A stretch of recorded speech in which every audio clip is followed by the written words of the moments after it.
Welcome to the Dream 100 Show, the epicenter of influence, collaboration, and exponential growth. You're about to discover the power of relationships. Dream 100 relationships. And you're one relationship away from a totally different business and life. This is your host, Michael Tasner.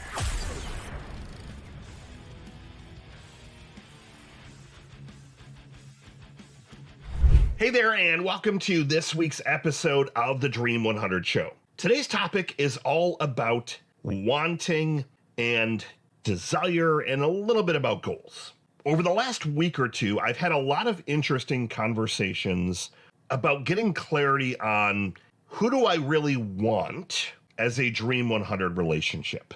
And it's not that the person didn't understand the criteria, and a quick refresher is the criteria is very simple. They have to have the ability to catapult and or change the trajectory of your business. I like to say they have to have the ability to double the size of your business in 12 months flat. So it's not that they don't understand that these are the shark relationships, like these are the bigger relationships. But the conversations started getting interesting and they took a little bit of a turn that I didn't expect. And I love being kind of nimble and fluid and being able to pivot on a dime.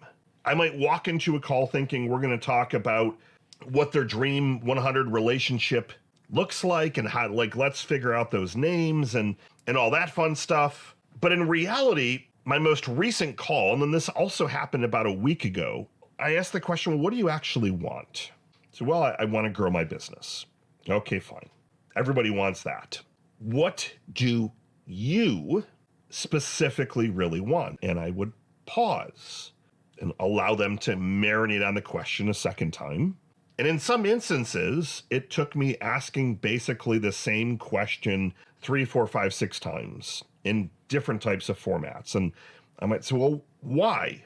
So I want to grow. Why? I want to provide more for my family. Why?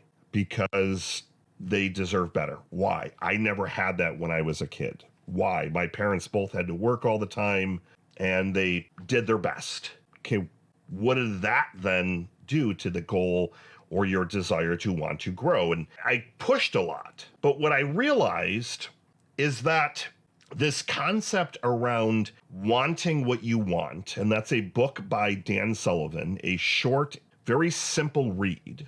And I reread it over the weekend and realized that I don't even personally know exactly what I want.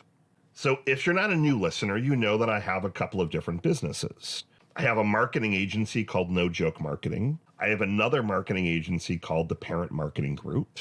I have the Dream 100 company, so the education company. We do done-for-you Dream 100. We have a Dream 100 software, Dream 100 books, Dream 100 course. So I have all of that. I have some e-commerce stuff, and I even have a couple of businesses in the home services space. But what I realized is that I haven't sat down after reading that book and actually figured out what do I really want? Like what, not even what's the exit plan or what's the end goal, but what is going to lead to lifetime fulfillment that's going to keep me happy, keep me working towards goals that are always bigger than I am. And it's interesting because I thought that I knew what I wanted. I have revenue targets for all the different companies. I have number of lives that we want to impact. But what I realized after going through all of this, one area that I'm going to talk about is that I realized that I want to help eradicate small business failure. So I've studied small business failure for many, many years, where I've interviewed people after they had to close the doors on their business, whether it was a virtual door or a physical door. I've interviewed businesses of all shapes and sizes all over the US, including a few international. Hundreds of these, not just like 5, but hundreds. And I've realized that a couple of things have held true. Number one, most of these businesses didn't understand marketing, which is why concepts like the Dream 100 are more powerful than ever. Number two, they really didn't have perfect systems and processes to be able to build a scalable business. But the third one is that in seeing that business go under, the aftermath was worse than they had thought. More of often than not, their lives were ruined, their employees, spouses, community, customers. It is devastating. And if you Google things, it's very easy to find. Like right now, we're in this continued retail apocalypse. This retail chain is closing. These restaurants are closing. More doors closing. This closing, that closing. It's not going away. And I started asking that question to some of those people in my most recent interviews of, what do you really want? So now that they've already lost the business. And then I ask a different question after, well, what did you want? Or what did you think you wanted? And the crazy thing was, most people could not articulate what they actually wanted or want. Well, I wanted to have a restaurant. I like cooking food. I thought it would be profitable. I thought it'd be a place to hang out. And as we peel back the onion, you get deeper and deeper and deeper to the 5%. And that's when I started uncovering things like, well, I wanted the restaurant because I wanted to try and rekindle the relationship with some of my other family. And I thought having a place that we could break bread and start to have Sunday dinners again, that we could start to rekindle our family. That's a very interesting want for sure. And the stories kept taking twists and turns and twists and turns. Now, why am I sharing all this with you? If you don't know very specifically exactly what you want, starting to visualize it every single day, writing it down every single day. Look at all the psychology with Napoleon Hill in the book Think and Grow Rich, and every other book, The Law of Attraction, The Secret, all of that stuff around visualizing, seeing it coming true in real time. How can you effectively make your Dream 100 list? So when I was interviewing and talking to these different businesses, who do you think should be on your list? And they'd rattle off some names. But when we started to figure out what they want personally and professionally, those names started to shift. So we have a plumbing and HVAC business that we're doing the Done For You Dream 100 with. Now, if you just think about it holistically or at a 10,000 foot view, you're a plumber, HVAC technician, you own the company. Your regular customers, your day-to-day customers, they serve residential and commercial. So their bread and butter are the everyday customers. Their air conditioner breaks, they fix it or replace it. So some of those, it could be $300, it could be $10,000. Their Dream 100 customers are the commercial ones that have huge systems, but a lot of those bigger businesses already have technicians or people like that in-house. But they still had a lot of that, and a lot of it was more on the selling new systems, and they had specific like partnerships and things like that to get better pricing. So that's what I would think holistically, or just, okay, great. So those are some of the good customers. And so what do you actually want out of this business? Well, they actually wanted to start to open up all of the other home service businesses. They wanted to have an electrical division and have electricians. They wanted another division that took care of everything outside the home. So inside they were doing like plumbing and things like that. They wanted some outside stuff. So I want to have a pool business that serves. So the vision and the wanting started to expand. Now you can then take one of two approaches. Approach number one is you can go after in the short term and build out your Dream 100 list of businesses that are going to help with your plumbing and HVAC. But if you really want to start to get excited, if you really want to start to see dreams, your goals, your wants, your desires literally appear in real time, you need to actually build your Dream 100 list off of your wants.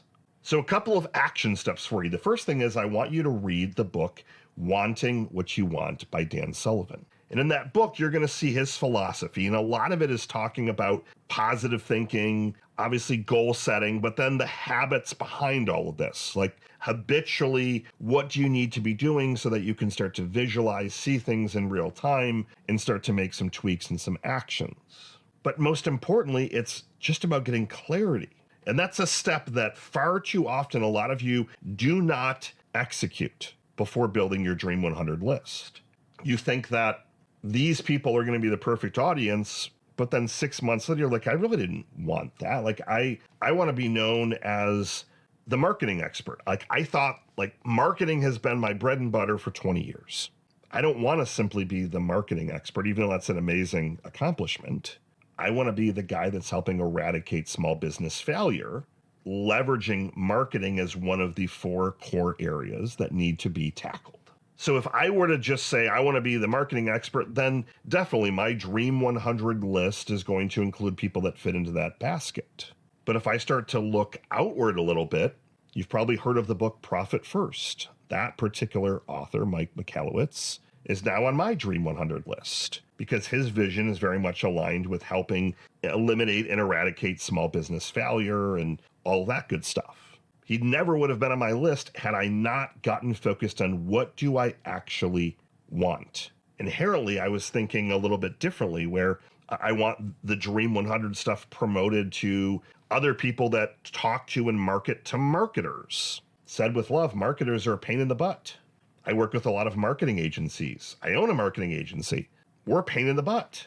Like, a lot of these marketing agency owners think they know everything because they're used to doing it all and being nimble and changing on the dime. And I thought those people would be on my Dream 100. But when I got extreme clarity over the last week, a lot of those names started to fall off the list with new names starting to replace them. And you want to know what happened?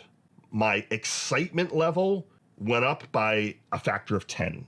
Yeah, I get excited about seeing if I can craft some interesting partnerships and land some Dream 100 relationships that have lists of agency owners or other marketing people. I love it. Happy to do it. But when I started thinking about working with people like the Michael Gerber organization, which talks about working on your business, not in it, looking at working with Gino Wickman at EOS, looking at working with the Rockefeller Habits and Vern Harnish, those relationships correlate exactly to my wants. But for you to be able to build out your list, you need that clarity. What do you want? And what is going to have you be excited, not just over the next year, but over the next 50 years? There's another exercise that Dan Sullivan talks about called the lifetime extender.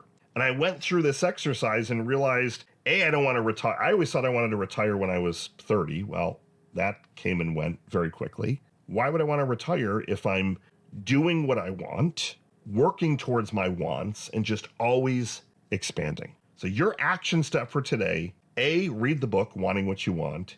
B, get extreme clarity before you start to build out your Dream 100 audience.